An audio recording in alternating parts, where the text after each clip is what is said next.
Hi friends! If you're new to this channel, welcome. My name is August and this is Cozy Rosie Reads, where we talk about books that I find thrifted, used, underrated, underappreciated books, and just talk about them. It is time for another monthly reading wrap-up, but first I must acknowledge, since my last monthly reading wrap-up, so many more people have joined this channel and it's kind of overwhelming, it's kind of amazing, and I just need to acknowledge and just say thank you so much for being here. I'm so jazzed to share all of the books that I read in the month of March 2021. If you hear louder than normal street traffic, I apologize, but it is raining right now.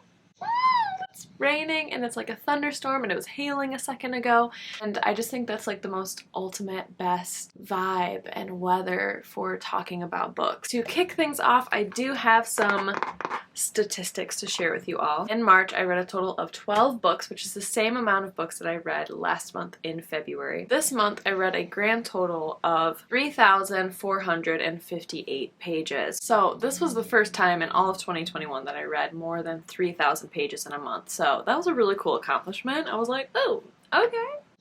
Nice. So in terms of genres then, I read 2 contemporaries, 1 graphic novel, 2 classics, 2 historical fictions, 2 young adults, 1 essay collection, 1 nonfiction, and 1 literary fiction. And in terms of ratings, I had 1 5-star book, 3 4-star books, 6 3-star books, 1 2-star book, and then 1 book that I did not give a rating for. But without further ado, let's just go ahead and hop into the delicious 12 books that I read this month. The first book that I read was I'll Eat When I'm Dead by Barbara Bourland.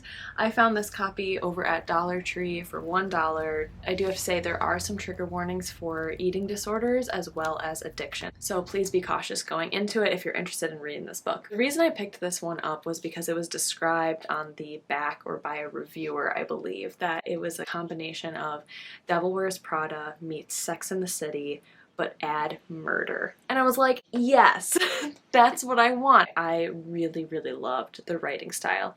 Barbara Bourland was an editorial magazine writer, so you can just really pick up on that. Like, she has such an eloquent, fast-paced, detailed, descriptive writing style. This book follows a group of 3 women who work in a fashion editorial magazine that's supposed to be really similar to Vogue, and it talks about like the really fast-paced industry, how you have to be beautiful and skinny and like a model just to even work at the magazine, even if it's behind the scenes. It talks about the manipulation of the fashion industry, commercialism, capitalism, all of the pressures of society on women, especially in the fashion industry. This book opens up with a young woman named Kat, whose friend passed away, who was one of the editors of this magazine a few months prior to the book starting. When this woman passed away, the autopsy revealed that she died from malnourishment, which then caused heart complications, which then led to people believing that she died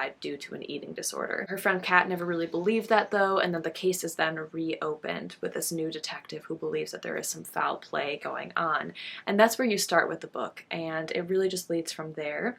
I really, really enjoyed the first half of this book, but I do have to say, like, by the second half, when things that were not explained or really seemed like a big part of the mystery was revealed, I was really frustrated. This is one of those books that just really felt like the book and the description of it was clickbait, you know? Does that make sense? Like, have you ever had a book where like the description of it just sounded so perfect, and then you read it and you're like, oh, they really amped up what the book was described as, and then it just falls on its face because it wasn't like that at all. That's what this book was to me. Overall though, I really did enjoy it. I had a lot of fun reading it. I just really didn't enjoy the ending. And I feel like that's a very common theme with what my March reading month was, where like I really enjoyed reading the books, but afterwards they were not very memorable. I really didn't care about the characters. And that's another big thing about this book too, is that the characters for me were so one-dimensional. It was like we were being told their personalities rather than ever seeing the personalities. And I really don't like that writing style. I would rather feel the personality through their actions, like show us rather than tell us. I do have to say too that this book, if you're not interested in the fashion industry, might not be your thing, because it describes clothing and textiles and jewelry and photo shoots and like all of this kind of curation of pieces a lot. It's very elaborate, it's very detailed, and I personally really enjoy that stuff. So overall, I gave this book 3 stars. I enjoyed it, but it wasn't anything extremely memorable. It wasn't an all-time favorite, but it was a really fun way to kick off the spring because it was light, it was fast-paced, and it was just a lot of fun. So that is I'll Eat When I'm Dead.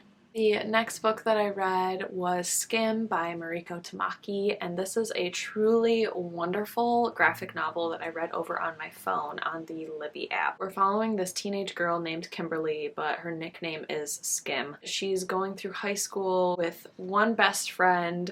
She's learning to be a witch, so she's studying the occult. She's very like transient. She doesn't really know where she's going or what she's doing. She just feels really lost as a character. Like she doesn't really have like a motivation or a drive. It kind of oddly catalogs how she falls into this relationship, this sapphic relationship with one of her teachers. And that's not even the whole main plot. It's just like it's a thing that happens, and it describes her confusion with that, or her confusion of falling into this relationship, of being close with somebody but then still feeling so far apart from them, struggling with her friendships.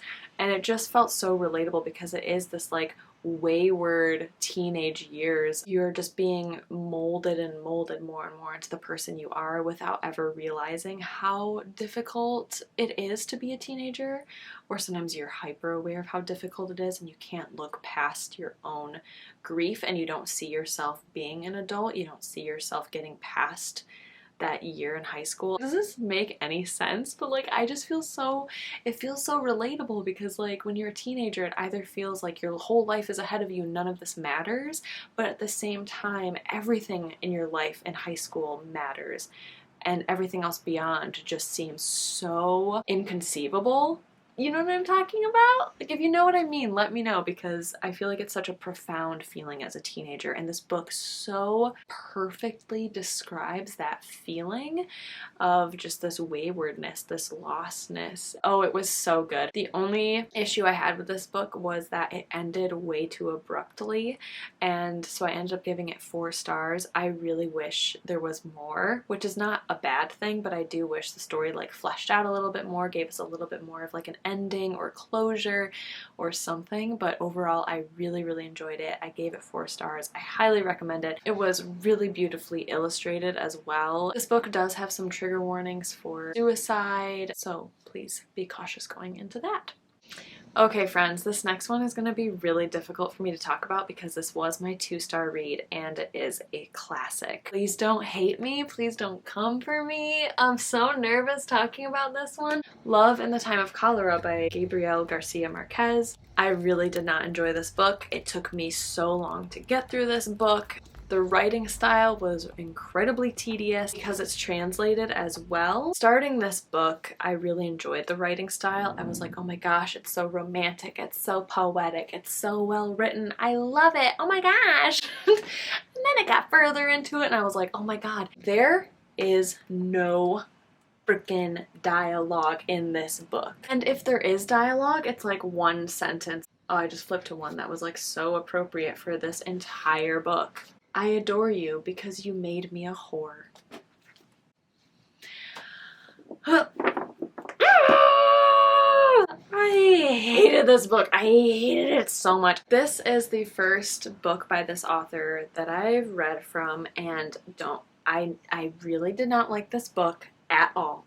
But I've heard so many wonderful things about 100 Years of Solitude, and I will definitely give that a read because I've heard that a lot of people who liked that book hated this book. This book follows the frustrating, complicated shooting star relationship between 2 people, Florentino Ariza and Fermina Daza. So when I say shooting star relationship, it means like they met, they fall head over heels in love with each other, they're so passionate about each other, it's like goo goo gaga eyeballs for each other, like oh my gosh I love you, and then it dissipates super fast. Fermina Daza then decides that she no longer loves Florentino, and they have this complicated relationship, and over the span of like 50 plus years, Florentino is still like madly in love with Fermina Daza, even though she gets married to another man, she has children, she like just moves on with her life, and Florentino is just like obsessed with her and still feels like he should be with her.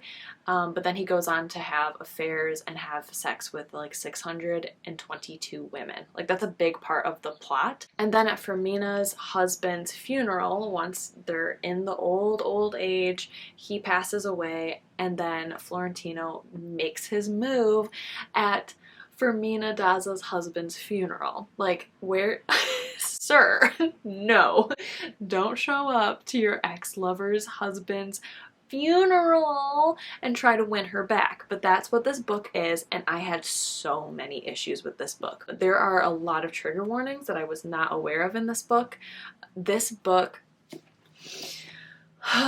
where do I begin? I'm so flustered and angry, and I'm sure the rest of this like wrap up will go so much smoother after this book, but like I have to get through this. Basically, I'm really struggling. First off, it completely not only just makes it acceptable, but it thoroughly romanticizes this gross notion that if a woman says, no, I don't want to date you, like it's so romantic to continue to pine for her for over 50 years and be obsessed with her. Ugh.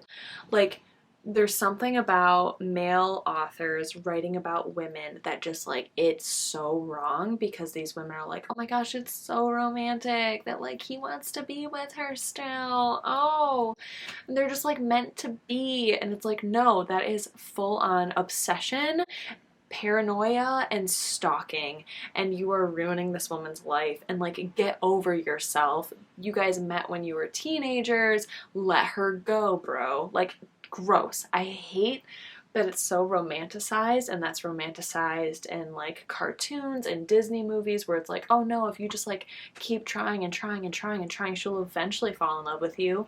I hate that so much. This book also romanticized, I'm going to be talking about some sexual trigger warnings here, and this book does have a lot of sexual trigger warnings, so please be cautious. If you want to go ahead and skip ahead, I recommend you to do so if you're uncomfortable with this topic. But this book also romanticized rape, and it was disgusting. Yeah, it romanticized rape. It also, at the very end, our main character, our hero, Florentino, enters a relationship when he is a grandfather's age. He's 70s, 80s.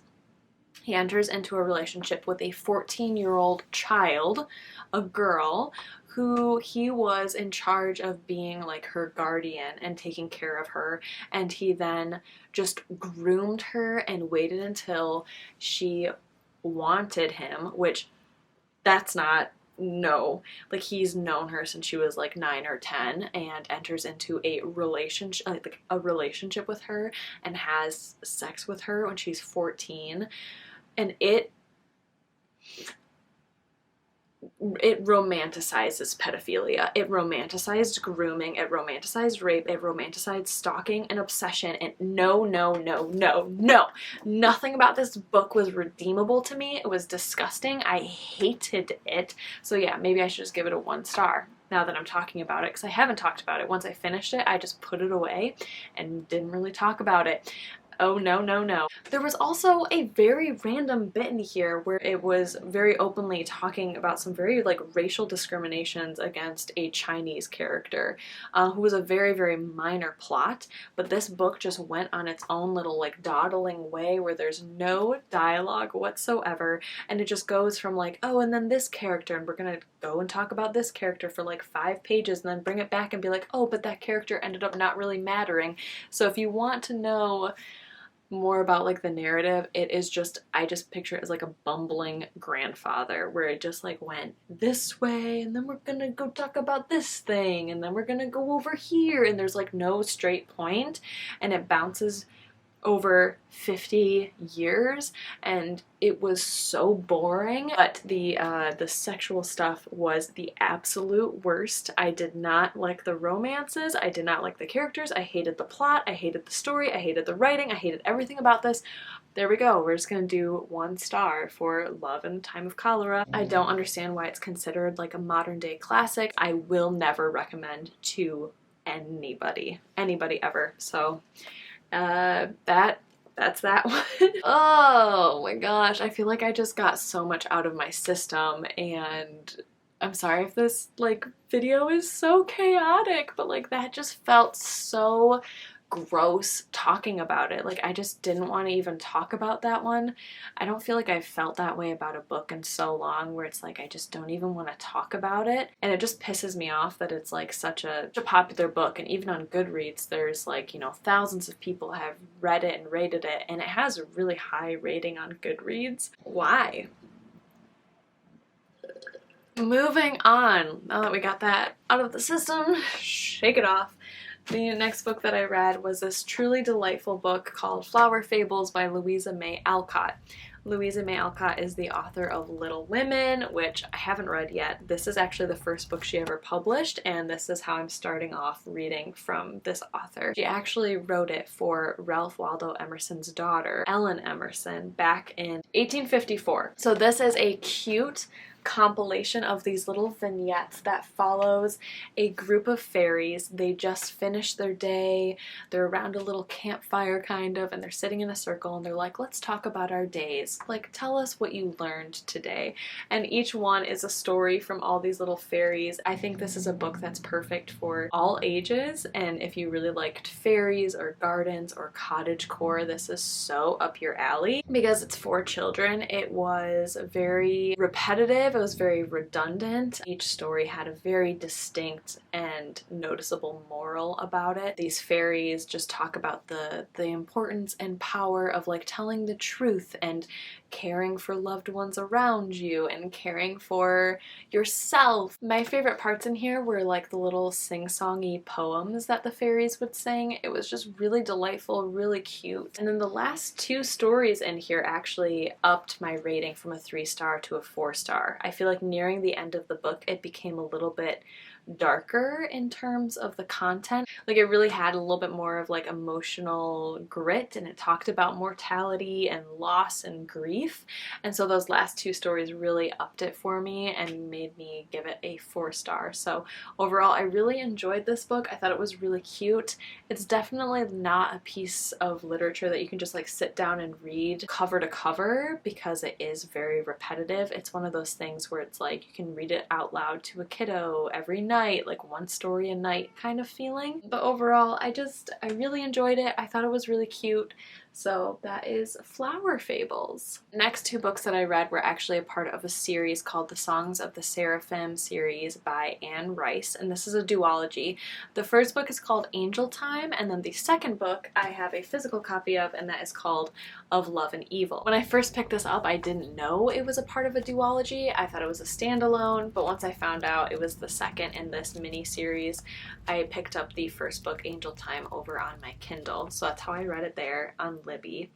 And this is a series that follows an assassin. He's a hitman going through life, not really having a good time. He doesn't really like that he kills people for a living. He's given a call to go and, you know, kill somebody. He goes, kills that person, and then all of a sudden an angel comes and appears and is like, hey, I know that you are not happy that you kill people for a job. That's your living, but like just know that you're still loved.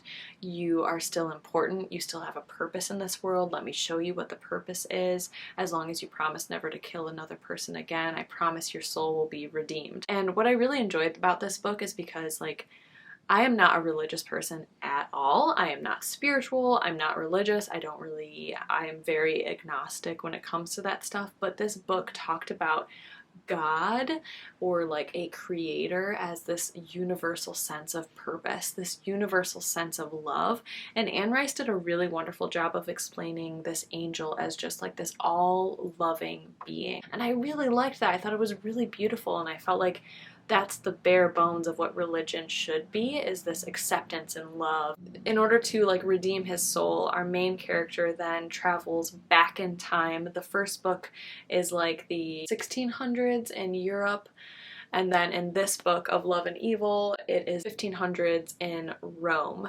And basically his job is to help protect the Jewish community from the Christian religion, which throughout hundreds of years and centuries the Christian community has just really tormented the Jewish community, has done horrible, awful things to the Jewish community just because of faith. Both of these books are actually based on real characters and real people, so it is historical fiction as well. Overall, I just really enjoyed this like mini series. It was a duology. I don't read series at all. I really loved our main character, the assassin Toby.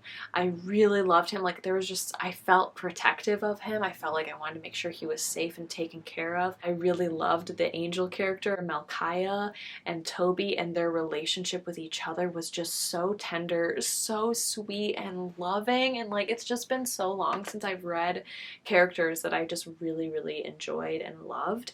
So overall, I ended up giving both books 3 stars. I enjoyed this second book way more than the first one, but I do think this was a really interesting series. I thought it was really fun, it was really fast-paced, and it was just such a fascinating concept. I think the narrative and the story was really unique, and I really enjoyed it. So overall, I just had a lot of fun with this series. I thought it was really great. This was actually the first books that I've read from Anne Rice, who also wrote like Interview with a Vampire. I really enjoyed this little mini series, so that is that. The next book that I read here was Burning Blue by Paul Griffin. This is a YA thriller that I found at Dollar Tree yet again. Following our main character, it's written from his perspective. His name is Jay, and he is a high school student. He's very smart, but he's like a really big loner. He's kind of like a lone wolf, but he has a really big hobby and passion for computer hacking. At his school, the most popular girl, the most beautiful girl who's won all of the pageants and stuff, she suffers from an acid attack. So acid is thrown at her face and it's like burned like the side of her face, and it becomes this really big deal in this small town. It becomes a really big deal at this school where people are just trying to figure out who did this to her. There's an ongoing investigation. Jay and this girl, the beauty pageant girl, her name is Nicole, end up becoming friends, and he kind of takes it upon himself to do some digging to figure out who did this and why. So he ends up kind of getting involved, starts doing some computer hacking to try and figure out what's going on. This was just a really fun read. It was really fast paced. Each chapter ended on a cliffhanger, so I was like, I want to know what happened, but the ending made no sense at all to me. I was like, what? Why? It was so unbelievable and frustrating, and I was like, that literally makes no sense. I just didn't get it. Like, and I can't say any more than that because it would spoil the book, and I don't want it to be spoiled, but like, the ending was so frustrating, and I was like, oh, okay. So overall, I ended up giving this book 3 stars. Again, it was an enjoyable read, but not memorable. The ending made me angry, and maybe that's just how I am with like thrillers and mysteries. I'm just not satisfied with the actual ending and who actually did it. I think the mystery and the chase is so much more interesting in these types of books than how they actually go. You know what I'm saying? So there is that book, 3 stars. The next book that I read was Midnight in the Garden of Good and Evil by John Berendt. Oh, I really enjoyed this book. This is a book that I borrowed from my dad, and it is a non-fiction book that reads 100% like fiction. There was never a part in this nonfiction book where I felt bored. There was never a time where I knew where the plot was going. This is a book that is 100% like the phrase, truth is stranger than fiction. It is quirky and filled with eccentric, weird characters. Really bizarre things happen, and then right smack dab in the middle of the book, while our author here, John Berendt, is getting used to the characters and the people of this small town, a murder happens between people that he knew after living in this town for a while. So this book was written in the like late 80s, early 90s in Savannah, Georgia. So John became quite infatuated with the city of Savannah and its history and the people who lived there. So he ended up taking up residence there, getting to know people in the area, and then things just happen. You just meet such interesting people and characters. It is so full of like dialogue. This book just did such a wonderful job of cataloging real people and real times and a real city, and just made you feel so a part of it. And it felt so much like a storybook. It didn't feel like it was real. And I really, really enjoyed this book. I enjoyed it so much. There were some very uncomfortable things in here as well though. Even though it was written in the late 80s, early 90s, it is very mind-blowing to me that the citizens of Savannah were very confidently and out loud saying really disturbing homophobic and racial slurs. So there is some very uncomfortable dialogue and vocabulary in this book. So please just be cautious going into it, because it was really unnerving to see people call each other these names. Overall, I really recommend this book. I really, really enjoyed this read. The next book that I read was Here For It by R. Eric Thomas, and this is a collection of essays, and the subtitle is How to Save Your Soul in America. I listened to this over on Libby as an audiobook, which I highly, highly recommend doing because R. Eric Thomas reads it out loud. It just felt so much like a podcast or like a chat with a real friend. These essays follow like just R. Eric Thomas's like life growing up as a Black queer man, and the misadventures and mishaps and mistakes that he gets into versus like the really beautiful things that happen in his life as a result of these things that happened. It just, some of it's really funny and then some of it is really tragic, and it's just such a really delightful book. Like, it ended in this like beautiful story, and so much of this book was just so enjoyable, and I think listening to it really amplified the experience and really made it just creme de la creme, you know? Especially someone as talented as R. Eric Thomas. His writing style is so wonderful, so funny, really fast-paced and entertaining. Like, each sentence is entertaining and well-crafted and just really, really enjoyable. So if you're looking for a memoir or even like a comedic kind of humor, light read, but then also it does talk about some difficult topics, especially in regards to race and sexuality and identity. I just really recommend this book. It was so well done and I loved it. Because it is an essay and like a non-fiction memoir kind of thing, I ended up not giving it a rating, but I highly recommend this book. I enjoyed it so, so much. The next book that I read was the 5-star of the month. This was the only 5-star book that I read, and that is Our Tragic Universe by Scarlett Thomas. I found this copy at Goodwill, and just look at this golden cover. It shimmers in the light and it has these beautiful black sprayed edges. It's just a stunning copy and I love it so much. Here's the issue, friends. So I can go on and on about how much I hated Love in the Time of Cholera, but when it comes to a book I really, really loved, I feel like I'm at a loss for words. I don't know how to adequately describe this book because it was so good.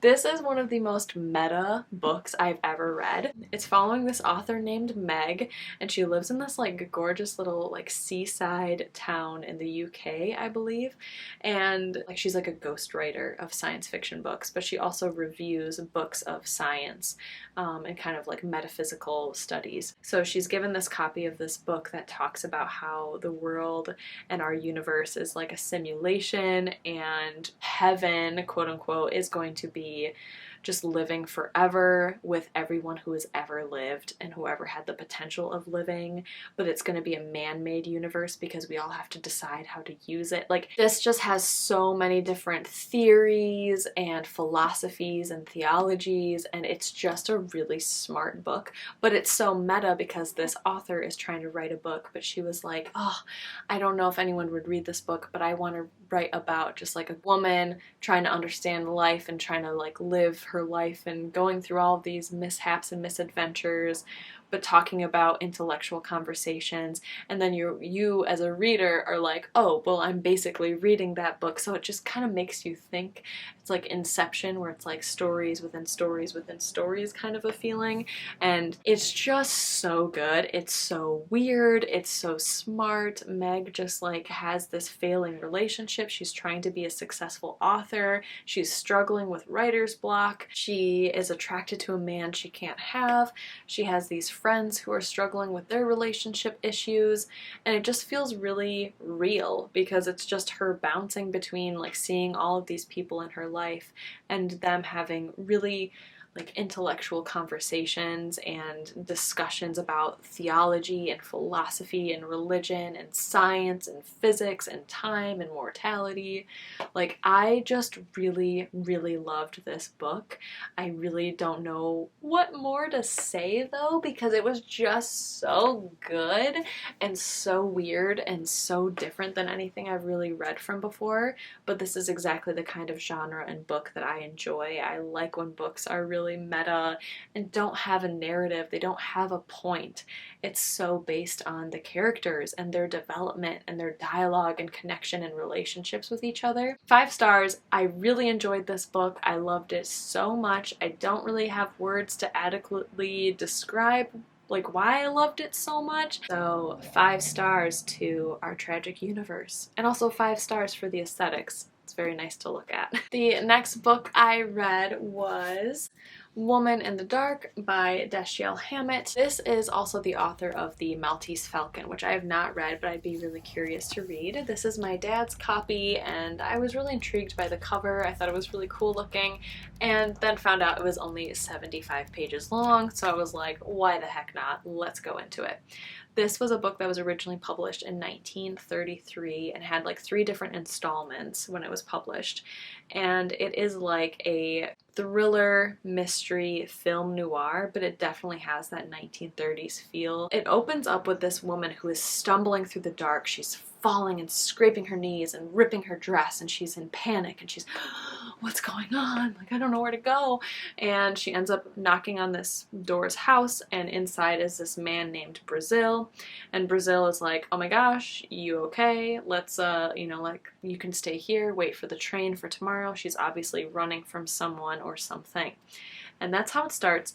I don't really want to share much more because it is such a freaking short book, but I really didn't enjoy where it went. It started off so strong, but then it involved police officers and shootouts and fist fights. But because it was so short, you never fully got into the characters, and it ended kind of like a Scooby-Doo episode where it's just like everything's fine and ha ha ha, wasn't that a fun adventure? And I just didn't really get the point. I didn't really feel anything for this book. It was enjoyable to read. It was really easy to read, but it wasn't very memorable at all. So I ended up just giving it 3 stars. I'm glad I read it and was able to experience a book by this author. I would definitely be curious to read more, especially more of his more famous books. Overall, what can you do? So that is Woman in the Dark. Okay, friends, we're here. This is the final book. I feel like I've been going on forever. I hope if you're still here, let me know down below that you made it this far, because wowzas. The last book that I read in the month of March was The Hazelwood by Melissa Albert. This is a book that I found while thrifting. This is a book that follows a young girl named Alice. She's 17 years old, and she has always grown up on the run with her single mother. And they've always run because they were just followed by quote-unquote bad luck. When the book opens, you get a little bit of a backstory that Alice's grandmother was actually a very famous author who wrote this collection of fairy tales called Tales of the Hinterland that was incredibly famous, and the books are really rare, they're really treasured, there's something really important and valuable about them.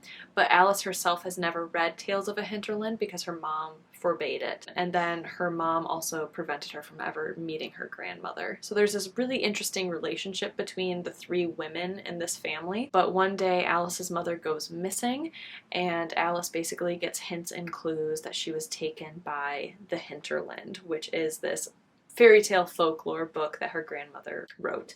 So then Alice then goes on a quest to go and get her mother back. This was so easy to read. It was so fast-paced, really, really fun. But looking back in it in retrospect, I just don't really remember or have any emotion tied towards it. There were some scenes though that were really fun and psychedelic and quirky and like just mind-blowing, and I really, really liked that aspect of it, but overall, like, it just didn't really stick with me. I would love to reread this in like 5 years though, because it was a lot of fun and I liked the imagery, I liked the stories, I liked this take on like modern fairy tales. It was really eerie and I liked that. I liked that it had a creepiness factor. Even though it's YA, it definitely didn't hold back on the scariness of it. It felt like one big fever dream nightmare, and I liked that. But overall, I ended up giving it 3 stars just because I didn't really emotionally connect with the story or the characters or the feelings of it. So that is the Hazelwood. There we go, my friends. That, oh my gosh. Those are the 12 books I read in the month of March. That was a lot. My throat hurts from talking about them so much. Thank you so much for being here. I would love to hear what you all have read in March. What was your favorite book? Your least favorite book? Have you read any of these books? What are your plans for April? Tell me all about it. And thank you again so much for being here. I appreciate you all so incredibly much. Thanks for subscribing, for supporting, and like my mind is blown by how many of you are here now. Thanks again, friends. I hope you have a wonderful April. I will see you all very soon. Stay cozy, my friends. Bye!